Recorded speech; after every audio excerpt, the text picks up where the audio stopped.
গণফোরামের সভাপতি মোস্তফা মহসিন মন্টু মারা গেছেন। ইন্না লিল্লাহি ওয়া ইন্না ইলাইহি রাজিউন। রাজধানীর স্কয়ার হাসপাতালে চিকিৎসাধীন অবস্থায় বিকেল 5:10 তিনি শেষ নিঃশ্বাস ত্যাগ করেন। তার মৃত্যুতে শোক জানিয়েছেন বিএনপির ভারপ্রাপ্ত চেয়ারম্যান তারেক রহমান ও দলের মহাসচিব মির্জা ফখরুল ইসলাম আলমগীর। মোস্তফা মহসিন মন্টুর বয়স হয়েছিল ৭৯ বছর। বার্ধক্যজনিত নানা সমস্যায় ভুগছিলেন তিনি। ১৯৪৫ সালের ১ ফেব্রুয়ারি ঢাকায় জন্ম তার। ছাত্রজীবন থেকে তিনি আওয়ামী লীগের রাজনীতিতে যুক্ত ছিলেন। ১৯৮৬ সালের তৃতীয় জাতীয় সংসদ নির্বাচনে মন্টু আওয়ামী লীগের প্রার্থী হিসেবে ঢাকা ৩ আসন থেকে সংসদ সদস্য নির্বাচিত হন।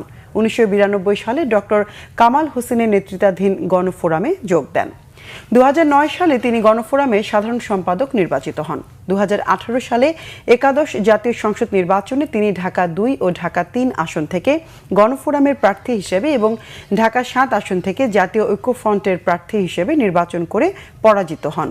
মোস্তফা মহসিন মন্টুর মরদেহ দেখতে স্কয়ার হাসপাতালে যান বিএনপির মহাসচিব মির্জা ফখরুল ইসলাম আলমগীর। প্রয়াত নেতার শোক সন্তপ্ত পরিবারকে তিনি গভীর সমবেদনা জানান।